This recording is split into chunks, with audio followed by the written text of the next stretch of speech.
અમરેલીમાં આજે પણ ધોધમાર વરસાદ, કેટલીક નદીઓમાં આવ્યા પૂર તો ક્યાંક વરસાદી પાણીથી ધોવાયા હાઈવે. સંદેશ ન્યૂઝે કર્યું ગ્રાઉન્ડ ઝીરો રિપોર્ટિંગ. સૌરાષ્ટ્રની સાથોસાથ દક્ષિણ ગુજરાતમાં મેઘરાજા થયા મહેરબાન. સુરત જિલ્લાના અનેક તાલુકામાં વરસાદ, વલસાડના દરિયામાં હાઈટાઈડથી ઉછળ્યા ઊંચા મોજા. તો મધ્ય ગુજરાતમાં મોન્સૂનની વહી ઉલટી ગંગા, વરસાદ ન હોવા છતાં પણ હવામાન વિભાગે જાહેર કર્યું ચોમાસું. રાજકોટના સ્ટોન કિલર હિતેશ રામાવતનો પહેલીવાર દુનિયા સામે આવ્યો ચહેરો. ઓપરેશનમાં સામેલ પોલીસ જવાનોનું થયું સન્માન.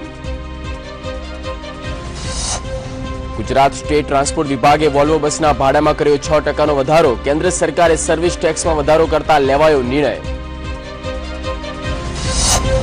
તલાટી કૌભાંડ મામલે વડોદરામાં શિક્ષણ મંત્રી ભૂપેન્દ્રસિંહ ચુડાસમા સામે કોંગ્રેસનો કાળા વાવટા ફરકાવે વિરોધ.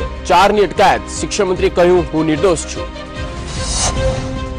મિશન 2017માં વિજય માટે ભાજપે શરૂ કરી તૈયારી. ગાંધીનગરમાં બૂથ લેવલ, વોર્ડ લેવલ અને પ્રદેશ કક્ષાની બેઠકોનો સિલસિલો થયો શરૂ. બોટાદમાં દીપડાની હત્યામાં ગઢડાના રોજમાળ ગામના 7 શખ્સો સામે નોંધાઈ ફરિયાદ. તમામને ઝડપી પાડવા વન વિભાગે શરૂ કરી તપાસ.